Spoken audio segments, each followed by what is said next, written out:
الحمد لله وحده والصلاة والسلام على من لا نبي بعده أما بعد فأعوذ بالله من الشيطان الرجيم بسم الله الرحمن الرحيم إن الله وملائكته يصلون على النبي يا أيها الذين آمنوا صلوا عليه وسلموا تسليما اللهم صل على سيدنا مولانا محمد وعلى آل سيدنا مولانا محمد واصحاب سیدنا مولانا محمد۔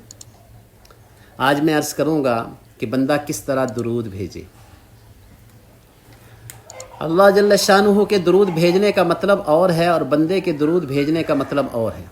اللہ تعالیٰ کے درود بھیجنے کا مطلب یہ ہے کہ اللہ تعالیٰ براہ راست ان پر اپنی رحمتیں نازل فرماتے ہیں، اور بندہ کے درود بھیجنے کا مطلب یہ ہے کہ وہ بندہ اللہ تعالیٰ سے دعا کر رہا ہے، یا اللہ آپ محمد صلی اللہ علیہ وسلم پر درود بھیجیے۔ چنانچہ حدیث مبارکہ میں آتا ہے کہ جب یہ آیت نازل ہوئی، ان اللہ و ملائکتہ یصلون علی النبی یا ایھا الذین آمنوا صلوا علیہ وسلموا تسلیما، تو اس وقت صحابہ کرام رضی اللہ عنہم اجمعین نے آ کر حضور اقدس صلی اللہ علیہ وسلم سے سوال کیا، یا رسول اللہ، اس آیت مبارکہ میں اللہ تعالیٰ نے ہمیں دو حکم دیے ہیں کہ میرے نبی صلی اللہ علیہ وسلم پر درود بھیجو اور سلام بھیجو۔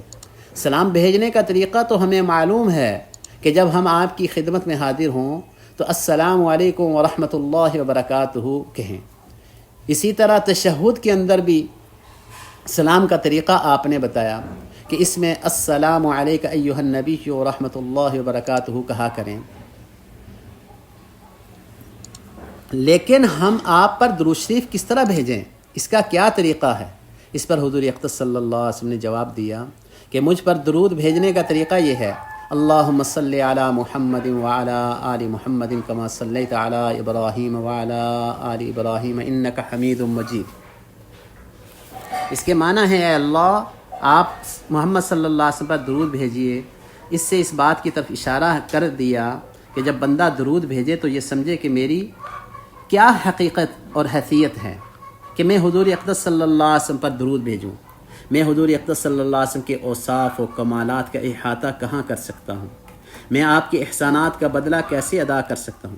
لہذا پہلے ہی قدم پر اپنی عاجزی کا اعتراف کر لو کہ یا اللہ میں تو حضور اقدس صلی اللہ علیہ وسلم کے درود شریف کا حق ادا نہیں کر سکتا، اے اللہ آپ ہی ان پر درود بھیج دیجیے۔ صحیح مسلم کتاب الصلاۃ باب الصلاۃ علی النبی صلی اللہ علیہ وسلم، یہ حوالہ ہے اس کا۔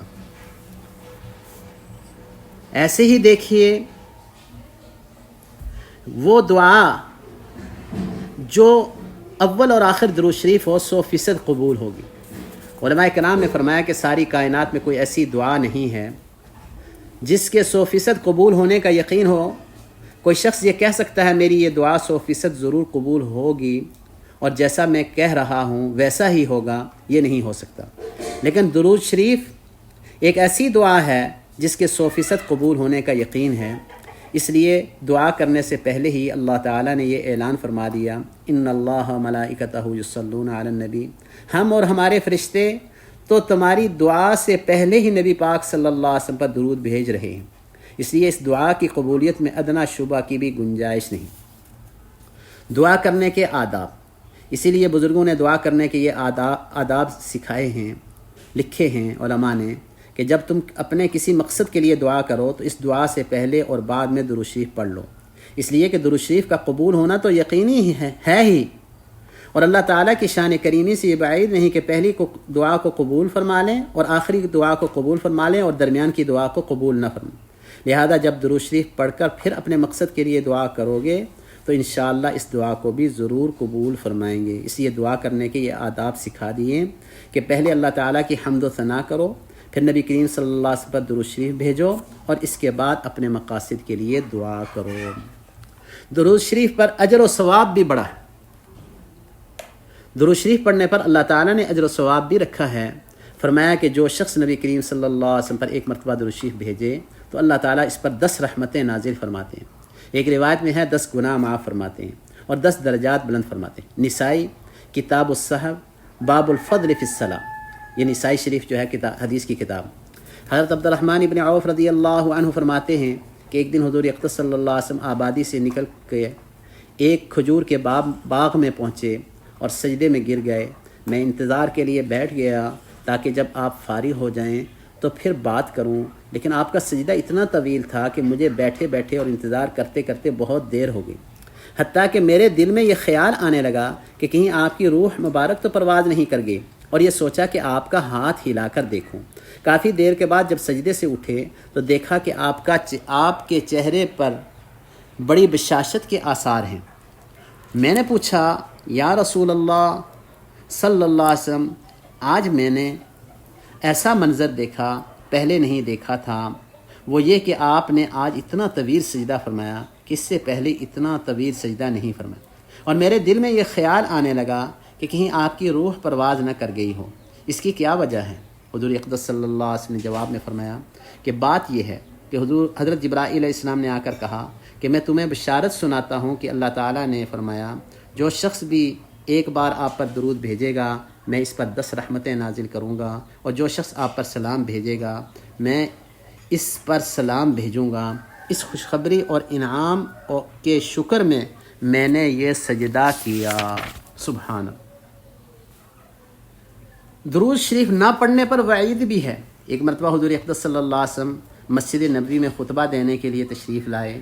جس وقت ممبر کی پہلی سیڑھی پر قدم رکھا اس وقت زبان سے فرمایا آمین، پھر جس وقت دوسری سیڑھی پر قدم رکھا اس وقت پھر فرمایا آمین، پھر جس وقت تیسری سیڑھی پر قدم رکھا پھر فرمایا آمین۔ اس کے بعد آپ نے خطبہ دیا۔ جب آپ خطبہ سے فارغ ہو کر نیچے تشریف لائے تو صحابہ رضی اللہ عنہم اجمعین نے سوال کیا، یا رسول اللہ، آج آپ نے ممبر پر جاتے ہوئے بغیر کسی دعا کے 3 مرتبہ آمین کہا، اس کی کیا وجہ ہے؟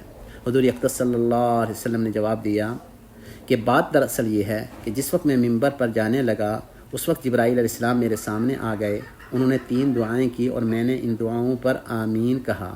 حقیقت میں وہ دعائیں نہیں تھیں بلکہ وہ بد دعائیں تھیں۔